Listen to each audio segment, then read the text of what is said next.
네, 여러분 안녕하세요. 작가 서가산입니다. 예, 오늘은 그 위키를 읽는 것을 하지 않고요. 오늘은 그 책을 하나 리뷰를 하도록 하겠습니다. 뇌과학에 대한 책인데요. 여러분들 뇌에 관심 많으시나요? 예, 요즘 뇌색 시대라는 말 많이 쓰잖아요. 그런데 여러분 뇌색 시대라는 말 들으면 어떠십니까? 뇌가 섹시하다는 건데 여러분 그거 단순히 그냥 은유로 비유로 생각하시는 경우가 많을 것 같아요. 뇌가 섹시하다? 하지만 그렇지 않습니다. 실제로 뇌가 섹시하다는 것, 뇌가 어떤 뭐라고 할까요? 특이한 모양이 있다. 그러한 것이 진정한 개성을 발휘한다라고 하는 것을 밝혀낸 위대한 과학자가 계십니다. 바로 그분이 에릭 캔들이라는 분이시거든요. 여기 보시면 이 저기 인자한 웃음을 짓고 계시는 이 백인 할아버지시죠. 예. 네, 이분이 쓰신 자서전 겸 이분의 어떤 그런 연구 결과를 집약해 놓은 책이 있습니다. 바로 기억을 찾아서라는 책인데요. 오늘은 이 책을 한번 소개를 해보도록 하겠습니다. 먼저 작가를 좀 소개를 해야 될 것 같아요. 보면 이분 생기신 거 보면 그 미국 분이신데 사실은 미국에서 태어나지는 않으셨어요. 이분이 어디서 태어나셨냐면 오스트리아에서 태어나셨습니다. 예, 그것도 오스트리아에서 태어났는데 오스트리아가 가장 뭐랄까요? 혼란기라고 할까요? 폭력의 시대를 겪었던 시대인 음, 그 2차 세계대전 직전에 태어나셔서 소년기 때 이제 2차 세계대전을 겪게 되시는데요. 이분이 사실 유대인입니다. 유대인 중에 뭐 천재가 많다고 그런 얘기도 있고 하지만 저는 뭐 그런 말은 믿지 않아요. 뭐 무슨 어떤 민족이 뭐 천재가 많다 이런 거는 다 제가 봤을 때 그냥 호사가들이 하는 이야기인 것 같고, 근데 이분은 유대인이신데 그 오스트리아에 계셨는데 그 뭐라고 할까요? 그 크리스탈 나흐트라고 그래가지고 수정의 밤이라고 하는 사건이 있었습니다. 그게 뭐냐면 이제 오스트리아의 어떤 나치 이런 것을 지지하는 사람들이 유대인 상점을 파괴하고 막 테러하고 이런 사건이었어요.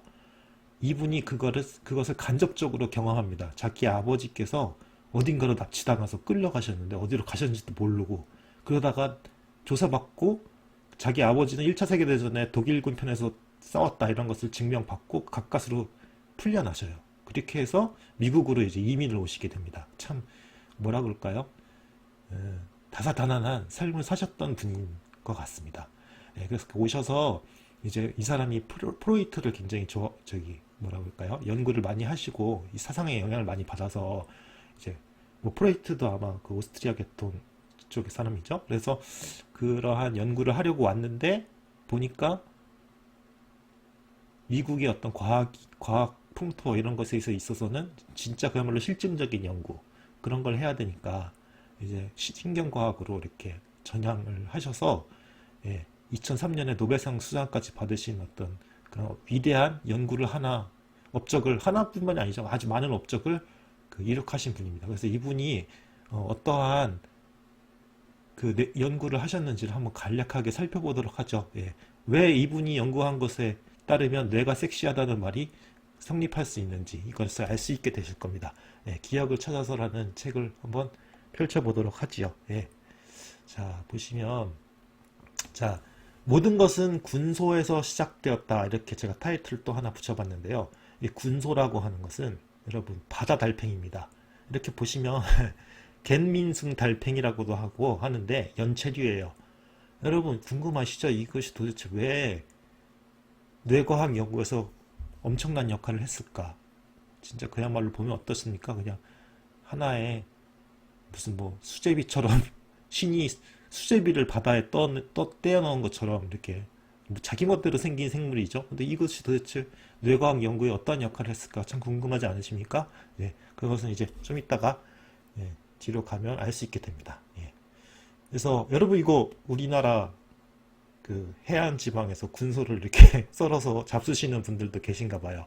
새콤하고 뭐 맛이 그렇다고 하는데 그 뭔가 뭐 우렁생이 멍게라고 하죠. 멍게랑 비슷한 맛이 아닐까 추측해 보는데 솔직히 말씀드리면 별로 먹고 싶진 않습니다. 그렇습니다.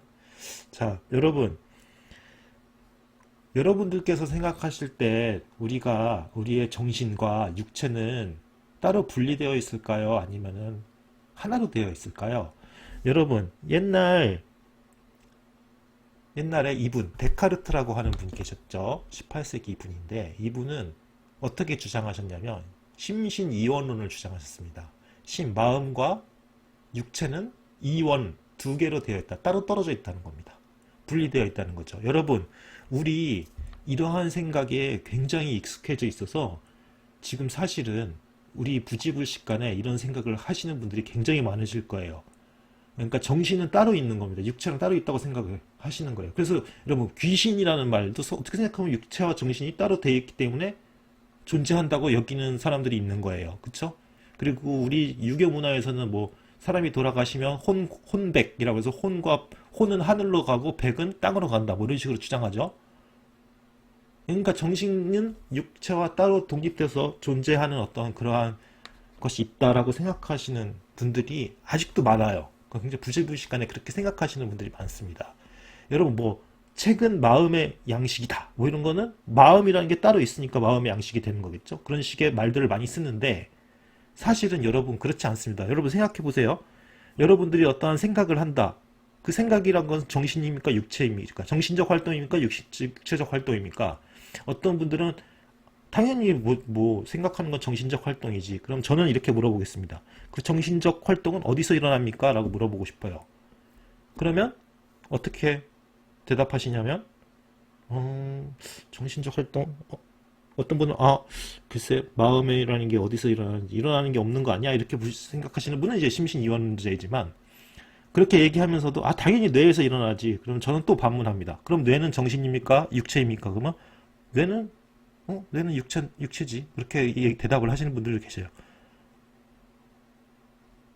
그렇죠? 그렇게 되면 이제 자기 대답과 모순이 되는 거죠.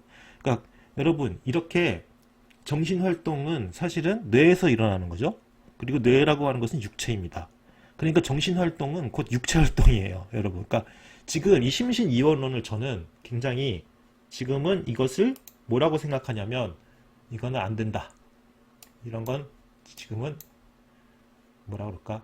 이렇게 받아들여질 수 없는 이론이다. 왜냐하면 여러분 생각해 보십시오.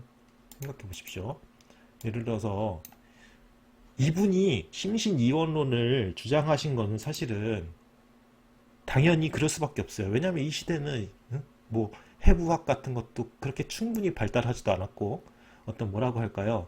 그 인간에 대한 이해가 깊지도 않았고 그렇기 때문에 과학도 뇌과학 같은 것도 없었죠. 그렇기 때문에 이렇게 생각하는 것도 어떻게 뭐랄까 일리가 있었던 시대인 거죠. 하지만 이제 점점 여러 가지 증거들이 나타나기 시작해요. 심신이원론을 반박하게 되는 증거들이 나타나기 시작해요. 여러분 제일 좋은 것은요. 어떻게 하는 게 제일 좋겠습니까? 여러분 예를 들어서 여러분들이 뇌와 육체가 하나라고 주장하고 싶어요. 그러면 제일 좋은 방법은요. 예를 들어서 제가 가가지고 의사 앞에 앉아요. 그 다음에 의사가 톱을 들고 제 두개골을 이렇게 자르는 겁니다. 두피가 좀 아프겠죠. 예. 어쨌든 그렇게 해서 뚜껑을 열어요. 두개골을. 그리고 그 뇌에다가 전극 같은 거 심어서 이렇게 해보면 바로 알 수가 있잖아요. 근데 여러분 그렇게 하는 것이 윤리적일까요? 전혀 윤리적이지 않죠. 잔인하죠. 그렇죠? 그러니까 그런 실험을 해볼 수가 없는 겁니다. 그렇기 때문에 계속 뇌라고 하는 것이 어떠한 그런 뭐라 그럴까 메커니즘을 가지고 있는지에 대한 사람들이 그러한 것을 정확하게 알기 어려웠던 거예요. 그런데 참 세상은 신기한 게 만약에 그렇게 직접적으로 실험이 안 된다면 뭐를 연구하면 되겠습니까? 여러분 간접적인 어떤 증거들을 수집을 해보면 되겠죠. 근데 참 재밌는 게 19세기에 이상한 사건들이 나타나기 시작합니다. 여러분 보시면 피니어스 게이지 사건이라는 게 뇌과학에서 굉장히 중요한 사건이에요. 여러분 이거 보면 좀 끔찍해 보이죠. 여러분 이분이 피니어스 게이지인데 여러분 한쪽 눈이 이렇게 좀 가셨죠. 여러분 이거 무슨 몽둥이 같은 걸 들고 계시는데 이분이 사실 철도 인부셨어요. 그래가지고 철도 현장에서 그 일을 하고 계시는데 동료가 잘못해서 다이나마이트를 잘못 터뜨렸나 봐요. 그래서 그 옆에 있던 쇠 몽둥이가 이 사람을 향해서 돌진합니다. 돌진하는데 어떻게 되냐면 이렇게 좌측에 그 어떤 그 광대뼈 뺨을 관통해가지고 이렇게 뇌에 앞부분을 손상시킨 다음에 쫙 하고 이렇게 뭐라 그럴까? 이렇게 관통해버려요, 여러분. 아, 끔찍한 사건이죠. 여러분, 이분이 어떻게 되셨을까요? 돌아가셨을까요? 살았을까요? 예, 돌아가셨으면 제가 지금 이 말을 하고 있지 않겠죠? 예, 사셨습니다. 근데 굉장히 큰 변화가 일어나요. 여러분, 어떤 변화가 일어났을 것 같습니까? 한번 좀 생각해 보십시오. 뭐가 달라졌을까요, 이 사람의? 예, 벌써 아시는 분도 계시네요. 예, 여러분, 이분이 굉장히 사교적이고 농담을 잘 하시는 분이었는데, 성마른 사람, 괴팍한 사람이 돼버렸대요. 이 한 부분이 파괴됨으로 인해서. 참 신기한 일이죠. 그렇죠. 사람들이 왜 그럴까 했는데 이 사람을 연구한 뇌과학자에 의하면 이마 쪽의 부분, 뇌의 이 앞부분이 전전두엽이라고 합니다. 이 부분이 손상되거나 한 사람들은 한결같이 성격이 달라지고 그 다음에 공감 능력이 없어지고 하는 것들을 알게 됐어요. 이 부분이 손상되면 어떻게 되냐면 다른 사람이 농담을 해도 이해를 하지 못합니다. 그리고 영화를 봐도 슬픈 장면이 나와도 그 슬픈 장면에 공감을 하지 못해요. 여러분, 지금 현대의 이탈리아 연구자는 이 전전두엽이라는 부분에 미러 뉴런, 그러니까 거울 뉴런이라고 하는 신경세포 집단이 있다는 것을 알게 됐어요. 원숭이를 대상으로 실험을 해보면 원숭이가 직접 그 먹이를 먹을 때 그 활성화되는 뇌의 이 부분이 다른 원숭이가 먹이를 먹고 있을 때에도 활성화되는 것을 알게 됐어요.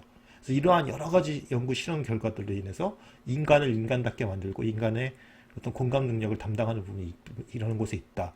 이것을 손상당하니까 인간적인 어떤 그런 면이 사회적인 어떤 활동도 제대로 못하고 하게 되면서 뇌가 손상되면 정신적인 부분에 심각한 손상이 생기는구나 이런 걸 알게 되는 겁니다. 그렇죠? 또 과학이 발달하다 보니까 이러한 현상들도 나타나기 시작했어요. 여러분 이거 환각지와 황산통입니다. 여러분 잘못 썼네요. 이거 나중에 제가 그거 하겠습니다. 저기 좀 뭐라 할까? 그 수정을 하겠습니다. 보시면 환각지나 환상통이라는 건 뭐냐면 그 환자 중에서 팔을 잃거나 다리를 잃으신 분이 분명히 그래서 절단 수술을 했는데 그 절단됐으면 손이 없을 거 아닙니까? 그래서 손에 총상을 입었다 팔에. 그래서 팔을 잘랐어요. 근데 팔이 분명히 없지 않습니까? 그런데 마치 그 없는 팔이 예를 들어서 그 손을 이렇게 꽉 쥐었을 때 그 손톱이 손등을 뚫고 나오는 것처럼 어마어마하게 커다란 통증을 느끼기도 한답니다. 이걸 바로 환상통이라고 그래요. 팬텀 페인이라고 하거든요. 근데 이 환상통 어마어마하게 아프다고 합니다. 없는 팔인데 아까 사람들이 어떻게 생각하겠어요? 그러니까 처음에는 저 녀석 저거 꾀병 가짜 그렇게 막 꾀병 부리네 이렇게 생각했을 거 아닙니까? 그런데 수많은 환자들이 그 고통을 호소하게 돼요. 이거를 정형외과 의사들은 어떻게 하냐면 처음에는 해결을 못했어요. 당연하지 않겠습니까? 어떻게 없는 팔을 아무것도 없는데 어떻게 그걸 치료할 수가 있겠어요? 그렇지 않겠습니까? 그런데 재미있게도 인도 사람인데 이제 인도계 미국인이라고 하죠. 그러한 그 라마찬드란 박사라고 하는 분이 이 환상통을 가지고 있는 사람을 치료하는 기가 막힌 방법을 하나 개발합니다. 바로 어떻게 하냐면 거울을 놓고요. 거기다 정상인 팔을 보여줘요. 꽉 손을 쥐고 있는 정상인 팔을 보여주면 이게 반사가 될 거 아닙니까? 그래서 없는 팔이 실제로 있는 것처럼 보이게 환자를 착각하게 만드는 거예요. 환자는 이제 거울을 보면서 이제 마치 왼손이 자신한테 아직까지 있는 것처럼 그렇게 인식하게 만들고, 그리고 그 정상인 쪽에 오른쪽 손을 쭉 펴면 거울에 반사된 손도 펴지겠죠? 그러면 환자는 그 펴지는 가짜 환영을 보면서 실제 없는 손이지만 그게 펴지는 것처럼 착각시키는 거예요, 뇌를. 그렇게 해서 치료를 했습니다. 라마찬드란 박사라는 게 대단한 그 아이디어죠, 그렇죠? 왜 이런 일이 왜 가능할까요? 여러분 생각해 보십시오. 분명히 팔은 어떠한 그런 불의의 사고로 인해서 잃어버렸어요. 그런데 뭐는 아직도 남아 있습니까? 이 팔을 담당하는 운동세포와 감각세포는 아직 뇌에 남아있겠죠. 그렇죠? 그러니까 이 뇌는 어떻게 합니까? 없어진 팔이 없어져도 그것에 대한 어떤 그러한 뭐라 그러죠? 그 신호들을 계속 주고받으려고 하는 거예요. 그런 과정에서 오류가 막 발생하는 거죠. 그렇죠? 예. 그러니까 뇌라고 하는 것은 어떻습니까? 그러니까 어떻게 돼요? 신체 이미지 같은 것도 뇌가 만들어낸 하나의 일종의 어떤 진짜가 아니라 환상과 같은 거예요. 그렇죠? 참 신기하죠. 그렇죠? 그래서 이러한 환각지나 환상통 같은 걸 보더라도 뇌라는 것이 굉장히 인간의 정신적인 부분이라든지 이런 것과 밀접하게 연관되어 있는 걸 알 수 있고요. 그다음에 여러분 그 실어증이라는 게 있습니다. 여러분 뭐냐면 실어증이라는 게 점점 그 말을 못하게 되는 그러한 현상인데요. 재미있는 게 이것도 뇌의 그 좌측 부분에 옆부분, 측두엽이라고 하는데 그 부분에 언어 영역이 있어요. 그거를 바로 브로카 영역이라고 하는데 브로카라고 하는 의학자께서 그걸 발견을 하셨습니다. 이 부분이 손상된 사람들은 말을 못합니다. 근데 브로카 부위가 손상되면 말을 못하는데 말을 어떻게 못하게 되냐면 문법을 구성할 수 없게 돼요. 그래서 모든 단어, 그러니까 뭐라 그럴까요? 모든 것들이 그 단어로만 말하게 돼요. 나는 너를 사랑한다 이렇게 하지 않고 너 사랑 뭐 이런 식으로 하다가 정신이 붕괴해버려요. 여러분 이 실어증이라는 게 무서운 게 단순히 말만 읽는 것이 아닙니다. 정신이 붕괴해가는 과정이에요. 예. 그리고 베르니케라고 하는 또 의사는 그 베르니케 영역이라고 하는 것을 또 발견했는데 이 부분은 의미를 담당하는 부분이에요. 그래서 이 부분이 손상되면은 그 문법은 잘 구성할 수 있는데 단어의 의미가 소실돼 버리니까 점점 대명사로 대체돼 버려요. 그는 그를 그거 했다. 뭐 나는 너를 사랑했다 이렇게 말을 못하고 그는 그를 그거 했다. 이런 식으로 하다가 붕괴해 버립니다.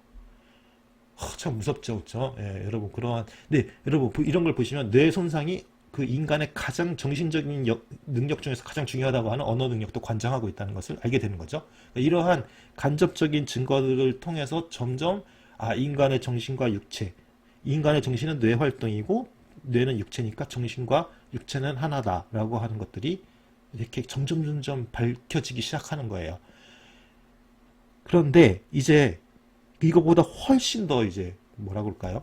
이제 그 의학도 발달하고 그 과학이 발달하기 시작하면서 이제 직접 연구가 가능해지는 겁니다. 그러한 뇌과학의 어떤 주류 같은 것은 이제 미국의 어떤 대학들이 이제 그 선점을 하기 시작해서 점점 엄청난 연구를 하다가 이제 에릭 캔델 박사 같은 분들도 뭐 그런 미국의 대학에서 그 연구를 하기 시작하는데 그 중에서도 이분은 이 에릭 캔델이라고 하는 분은 오늘 소개해드린 이 책의 저자인 이분은 기억에 대한 학습과 기억, 인간의 정신적 능력의 가장 큰 부분이라고 할 수 있죠. 기억이라고 하는 부분의 메커니즘을 무려 분자 단위, 아주 가장 작은 단위에서 밝혀낸 공로로 노벨상을 받습니다. 참 신기하죠, 여러분. 그런데 여러분 잘 생각해 보세요. 여러분 우리가 하드디스크에 컴퓨터에 어떠한 정보를 입력시킨다는 게 기억시키는 거잖아요. 어떻게 생각하면 컴퓨터에 대해서는. 그러면 컴퓨터의 언어는 0과 1 이진법으로 되어 있죠. 그것을 하드디스크 같은 데서 어떻게 기억시킵니까? 그 형태를 변화시키잖아요. 그렇죠. 그 0과 1이라고 하는 것을 입력시키면 예를 들어서 레이저로 뭐 CD 같은 경우에는 뭐 이렇게 레이저로 홈을 판다든지 이런 식으로 해서 물리적 구조를 변화시키잖아요. 이분도 기억이라는 것이 우리 뇌의 물리적 구조가 변한다고 하는 것을 처음으로 밝혀내셨습니다. 바로 무엇을 통해서 밝혀내셨을까요? 아까 전에 말씀드린 그 별거 아닌 연체동물, 바로 군소를 통해서 밝혀냅니다. 그래서 여러분 보시면 군소, 이게 왜 군소인데 이렇게 잠깐 했는데 여러분 왜 군소를 연구하기가 좋냐면 군소는 신경세포가 굉장히 커요. 인간은 신경세포가 작습니다. 근데 이 군소는 재미있게도 연체동물인데 신경세포가 커요. 그래서 배율이 뭐 낮은 현미경 이런 것을 통해서도 관찰이 용이합니다. 또 군소는 재미있는 게 신경세포의 수가 적어요. 약 2000개에서 2500개 정도밖에 안 됩니다. 2000개에서 2500개 정도밖에 안 됩니다. 인간은 몇 개나 되시는지 아세요? 인간의 뉴런, 신경세포는 무려 1000억 개가 돼요. 1000억 개. 어마어마하게 복잡한 거예요. 그러니까 인간의 뇌를 대상으로 뭔가 기억의 메커니즘을 연구하는 것은 너무 복잡해서 다룰 수조차 없습니다. 하지만 이 군소를 통해서라면 신경세포의 그것을 어떤 그런 메커니즘을 알아낼 수가 있는 거예요. 그래서 이 사람은 이 에릭 캔델 박사는 바로 이러한 군소의 신경세포를 대상으로 연구를 시작합니다. 그래서 지금 제가 보여드릴 이 마지막 슬라이드는 이분의 연구 성과를 총 집결해 놓은 그림입니다. 여러분 복잡해 보이지만 전혀 복잡한 게 아니니까 조금만 저를 따라와 주세요. 이제 거의 다 끝났습니다. 보시면 이것이 이분의 그 연구의 어떤 개관할 수 있는 가장 중요한 그림이에요. 이 그림 여러분들 꼭 기억해 두시고 나중에 꼭 한번 그 되새겨 보시기 바랍니다. 이게 되게 중요한 게 기억의 메커니즘을 어떤 단위에서 밝혀내냐면 바로 이 신경세포 단위, 분자 단위에서 밝혀내셔요. 여러분 이거 보시면 이게 우리의 뇌에 들어있는 신경세포를 아주 크게 확대한 거예요. 여러분 이 뇌세포는요, 여러분 모든 생명체가 다 비슷하고 다 똑같은 구조를 가지고 있어요. 우리 인간이건 무슨 군소, 바다달팽이건 다르지가 않아요. 왜냐하면 이 세상의 모든 동물들은 공통 조상으로부터 진화했기 때문에 그래요. 그래서 인간하고 군소도 다르지 않아요. 그 기능과 어떤 그런 구조가. 그렇기 때문에 연구를 할 수 있는 겁니다. 그 바다 달팽이를. 근데 여러분, 우리가 어떠한 책을 읽거나 아니면 무슨 뭐 연예인들이 나와서 아이돌이 나와서 춤을 추거나 할 때 막 흥분하면서 관심을 가지고 집중하게 될 때가 있죠. 그러면 학습이 잘 되잖아요. 그때 분비되는 호르몬이 있습니다. 바로 세로토닌이라고 하는 호르몬이 있거든요. 그것은 뇌세포를 자극해서 굉장히 그것에 관심을 가지게 만들고 학습을 하게 만드는 호르몬이에요. 근데 이 에릭 캔델 박사는 이 세로토닌이라고 하는 그 물질을 이 군소의 신경세포에 그냥 직접 주입을 해버렸어요. 강제로. 그러니까 뭐냐면 강제로 억지로 학습을 시키는 거예요. 이렇게 하면서 자극을 주면서 그 군소의 꼬리 부분을 계속 자극을 주고 또 신경세포의 뇌 쪽에 자극을 줘서 어떻게 하냐면 그것을 연합시켜서 계속 꼬리에 자극이 들어오면 움츠리도록 만들어요. 그렇게 해서 이제 그 자극이 오면 방어를 해야 된다고 학습을 시키게 만드는데 계속 자극을 세로토닌을 줬어요. 처음에 한 두세 번, 네 번 이렇게 주니까 어떻게 되냐면 이 뉴런이라는 부분이 이 뉴런에 이게 그 저기 신경세포의 말단 부분이거든요. 끝 부분인데 여기 이렇게 보면 이게 신경세포가 있는데 여기 이렇게 있죠. 이렇게 보면 이 부분이 이렇게 부풀어 오르는 것을 발견을 하게 됩니다. 여러분 이렇게 이분이 여기가 이렇게 신경세포가 이렇게 부풀어 오르기 시작해요. 이렇게 점점 부풀어 올라요. 그래가지고 여기도 부풀어 오르고 이렇게 해서 어떻게 되냐면 이것과 이 신경세포와 이 신경세포의 이 활동이 예전보다 더 원활하게 됩니다.